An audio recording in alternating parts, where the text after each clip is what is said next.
What is cracking? What's popping? How are y'all doing? Why I sound so aggressive all the time? I'm sorry, guys.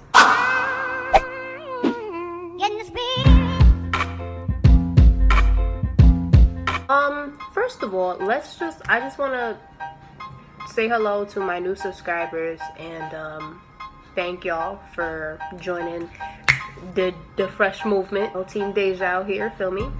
Another story time is happening today. This story time is going to be about the time that I almost lost my life at 4 years old. Not gonna be like all sad the way y'all think it is, because I'm here obviously, so we can laugh it off, and it's a pretty funny story, but it's also like kind of messed up. So from my knowledge, I was 4 years old and I used to live in Jersey City, New Jersey, which is literally about 20 minutes away from Manhattan, where I'm from. So I lived in Jersey City for a while. It was just me and my mother.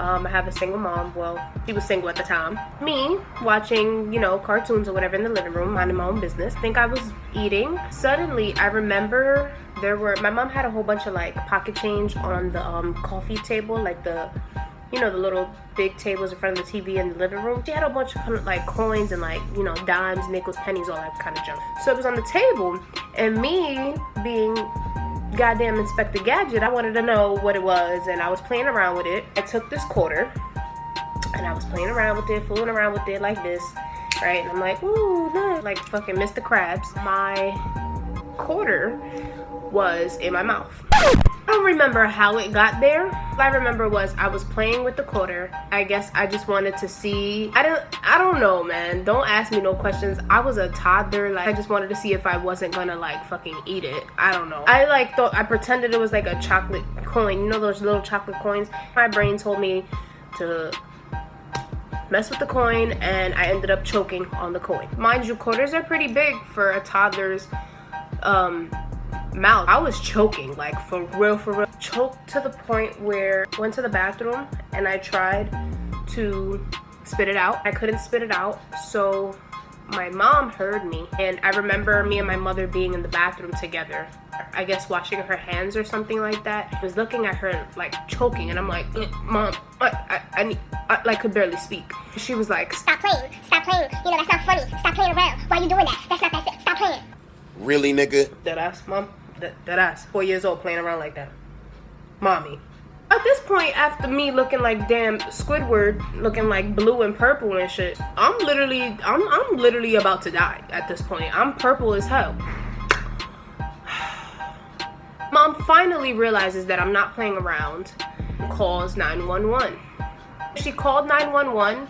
Or we lived literally up the block from a hospital, so it wasn't hard to get. So she called 911, or we went straight to the hospital. I don't remember. I don't think she would call 911 knowing damn well we lived by a hospital. So I mean, you do the math. I have a brief memory of where I was at that hospital. I remember being in a wheelchair, all these IVs on me, and I remember being in this room filled with little kids my age, around my age, and they all were sick, like really sick. And I just looked around like, I'm over here complaining about a damn quarter. Kids got it way worse than I do. But when you're younger, I don't remember crying. All I remember was I couldn't breathe. And I remembered that my arms hurt from the IV and, the things they stuck up in my arm. I do remember playing around, those little Easter eggs? I remember playing with those. It's all coming back to me. I remember playing with those with other kids. And they had like a little kitchen area. But these kids were sicker than me. I was only there because I choked on something. They were there for a minute. You understand what I'm saying? Fighting and battling something. It's really crazy, but as a child, you don't know what these kids go through. You look at them like any other child. Mind you, that same day, we were supposed to get ready for one of my mother's best friend's weddings. And I was the flower girl. Because I was in the hospital, I couldn't be the flower girl. We couldn't attend the wedding. I spent the night at the hospital. I didn't get any surgery. I think they eventually got the coin out. I don't know how. I think I either pooped it out or they got it out. But yeah, it was a pretty hectic experience, especially because my mother was over here thinking I'm tripping or I'm playing around. That's not something to play around with, Mom. Hope you're watching this.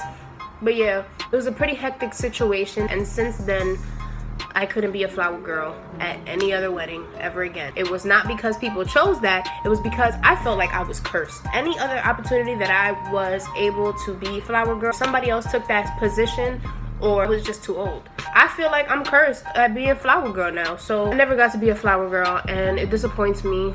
I literally almost lost my life that day. My mom continued to think I was messing around. It's not even my mother's fault though. If I never like fooled around with that coin, I wouldn't even tell you this story. Please be careful and watch your children when they're doing things, because you never know what the hell they're doing. Just be careful. It just I'm thankful that I'm here today. I have many other death experiences to share with y'all if y'all would like me to, but that was my first one, my very first one, where I was like, oh my god. Anyway, hope you guys enjoyed.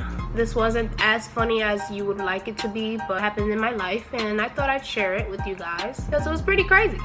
Tune into the next video and subscribe, like this, share it, and I'm out.